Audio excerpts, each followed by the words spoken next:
मेरे फ्लैट के बराबर वाले फ्लैट में एक आंटी रहती थी। उनकी उम्र 28 साल थी और वो कई साल पहले बेवा हो चुकी थी। उनके 2 बच्चे थे जो अपने नाना नानी के पास रहते थे, जबकि वो खुद अपनी जिंदगी अकेली गुजार रही थी। बहुत पुरदादार, खुश मिजाज और अपनी दुनिया में मगन रहने वाली खातून थी। मैं एक सरकारी मुलाजिम था।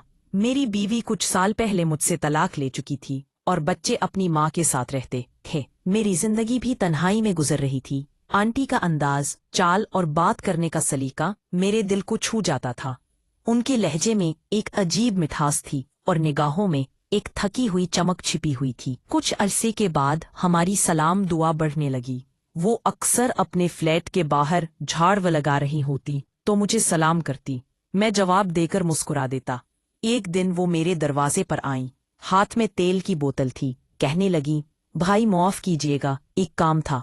मेरी वो पुरानी सलाई मशीन है, उसकी सुई जाम हो मैंने गई है। आप प्लीज मुझे उसका ऑयल बदल कर दे। मैं एक लम्हे के लिए हैरान हुआ। आंटी की आवाज में थोड़ी शर्म थी, मगर उसके पीछे एक मासूम इल्तजा थी। मुस्कुराते हुए कहा, ऑयल चेंज करवाना है? आंटी कहने लगी, जी तेल डालने वाला काम। मतलब मेरी मशीन जाम हो चुकी है और मैं कोशिश कर रही थी, मगर मेरे हाथों से कुछ नहीं हो रहा। मैंने चाबी उठाई और उनके पीछे उनके फ्लैट में चला आया। अंदर बहुत महक थी। कमरा बहुत साफ सुथरा था। हर चीज सलीके का से रुकी हुई है। इसी में लाकर एक चादर पर रखी है। मैं बैठा, हाथ में कपड़ा लिया और आहिस्तगी से सफाई शुरू की। मैंने कहा, ये मशीन बहुत पुरानी है। आंटी कहने लगी, हाँ, ये मुझे शादी के वक्त मिली थी, लेकिन अब तो जैसे हर चीज की रवानी खत्म हो चुकी है। मैंने एक नजर उनकी आंखों में देखा। एक लम्हे को खामोशी तारी हो चुकी थी। वो बात कहने के बाद फौरन किचन में चली गईं। कहने लगी, चाय बनाकर देती हूँ, आप मेरी मशीन का ऑयल चेंज कर लें। जब वो वापस आईं तो मैंने सफाई मुकम्मल कर ली थी और तेल लगाकर मशीन को रवा कर दिया था।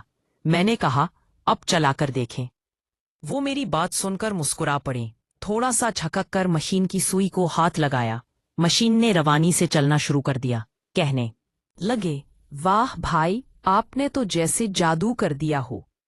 मैंने कहा, आंटी, ये सिर्फ ऑयल चेंज था। असल बात रवानी की होती है। जब वक्त पर चिकनाव मिले तो हर चीज दोबारा चल पड़ती है।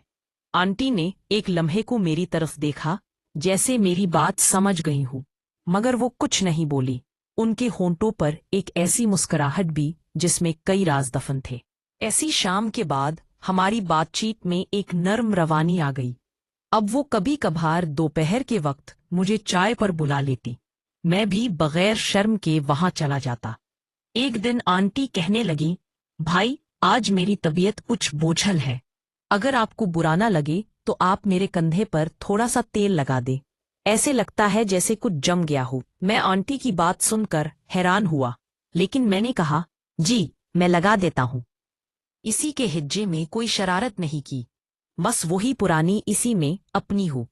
दुनिया में मगन मगर अंदर से तन्हा। मैंने तेल हाथ में उठा लिया। आंटी सोफे पर लेट चुकी थी। उनके दुपट्टे का किनारा कंधे से सरक रहा था। मैंने उंगलियों में थोड़ा सा तेल लेकर उनके कंधे पर नरमी से मिलना शुरू कर दिया। एक खामोशी थी और इस खामोशी में गहरी सांसों की आवाज थी।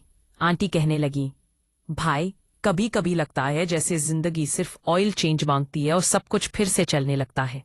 मैंने उनकी बात में छुपी हुई थकन, तन्हाई और ख्वाहिश को महसूस किया था, और वो लम्हा हमेशा के लिए मेरे दिल पर सख्त हो चुका था। इस दिन के बाद आंटी की निगाहें बदल चुकी थीं। वो वही आंटी थी, सलीके वाली, शाइस्ता बात करने वाली, मगर अब उनकी नजरें ठहर जाती थीं और कभी कभार झुककर कुछ छुपा भी लेती थीं, जैसे कोई अंदर की रोशनी छलकने से रोक रहा हो। एक पहर में दफ्तर से जल्दी वापस आया। गली में दाखिल होते ही दरवाजे पर उनकी नजर थी। हाथ में छोटा सा डब्बा था। भाई, माफ कीजिएगा, मेरा रूम कूलर अजीब दो आवाज निकाल रहा है। शायद इसका भी ऑयल चेंज करना है। मैंने मुस्कुराते हुए कहा, आप तो अब हर चीज की जिम्मेदारी मेरे कंधों पर डाल रही हैं। आंटी कहने लगी, आपके कंधे बहुत बहुत भरवसे वाले हैं। ये जुमला सीधा मेरे दिल पर उतरा था। वो शर्माती हुई वापस मुड़े और अंदर चली गई।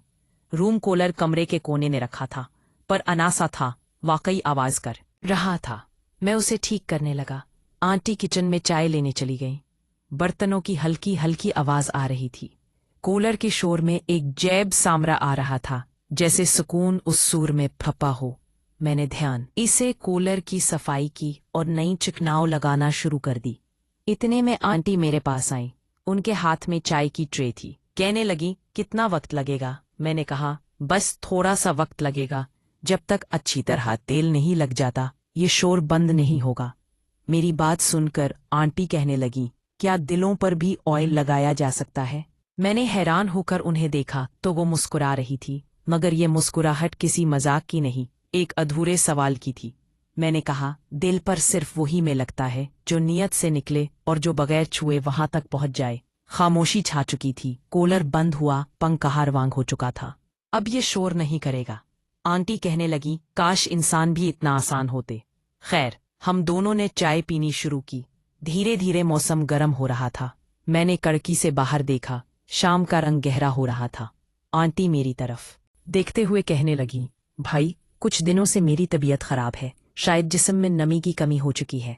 अगर आपके पास वक्त हो तो आज जरा मेरे पांव पर तेल मल दें। ये जुमला आम होता तो शायद बड़ा लगता, मगर वो इस कदर नरमी और सादगी से कह रही थी कि इसमें कोई शरारत नहीं थी।